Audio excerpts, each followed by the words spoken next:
Lumpy ভাইরাসের সংক্রমণ বাড়ছে। চট্টগ্রামের ফটিকছড়ি উপজেলার বিভিন্ন এলাকায় প্রতি মাসে শত শত গরু মারা যাচ্ছে বলছেন খামারিরা।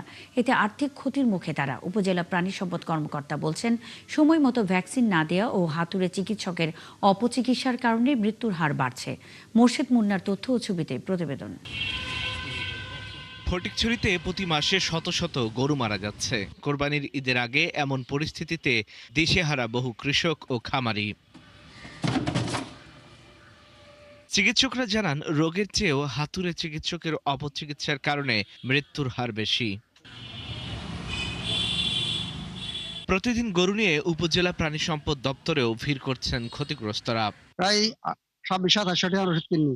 এখনই মিল উঠে তৈরি হয়ে আরোগ্যটা আজ তুমি গোটা দেখা যার ওষুধপত্র ওখানে খাসাম নগরের প্রত্যেক বছর এই দুর্গতি আর গরু ফালি বেরিয়েছে তোমার রোগ দেখা দিয়ে যায় আর পরতন গরু বেরোলে আর মানে কি ডাক্তারখানা আসছে আইনো পরতন এখন ডাক্তারে ইঞ্জেকশনের মাঝে মারানোর পরে দিয়ে কিছুটা ভালো লাগে। আমরা এলাকার বিভিন্ন ডাক্তারের কাছে যাচ্ছি, যার দরুন দেখা যাচ্ছে যে বাছুরের সমস্যা বেশি হচ্ছে, অনেক বাছুর মারা যাচ্ছে।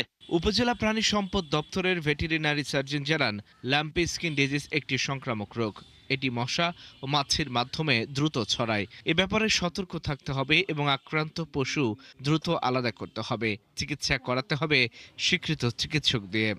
যদি লাম্পি স্কিন ডিজিজের যে কোনো লক্ষণ, যেমন জ্বর, তারপর হচ্ছে গা ফুলে যাওয়া, ফোস্কা পড়া, এই ধরনের যে কোনো লক্ষণ যদি দেখা যায়, আপনারা বিলম্ব না করে যদি উপজেলা প্রাণী সম্পদ অফিস ফটিকছড়িতে আসেন, তাহলে অবশ্যই আপনারা সরকারি যে চিকিৎসা সেবা আছে আমরা বিনামূল্যে যেটা আমরা দিয়ে থাকি সেটি আপনারা পাবেন। আর উপজেলা প্রাণী সম্পদ কর্মকর্তা জানান, সময় মতো ভ্যাকসিন না দেয়া এবং হাতুড়ে ডাক্তারের অপচিকিৎসার কারণে গরুর মৃত্যুর হার বাড়ছে। এ থেকে সতর্ক থাকতে হবে। আমাদের খামারিরা এখনো সচেতন না, এটার ভ্যাকসিন অ্যাভেলেবেল পাওয়া যায়, এই বিষয়ে ওনারা সচেতন না।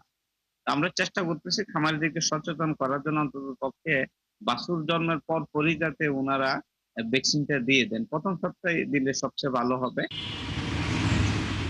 আল ইমরান, ৭১।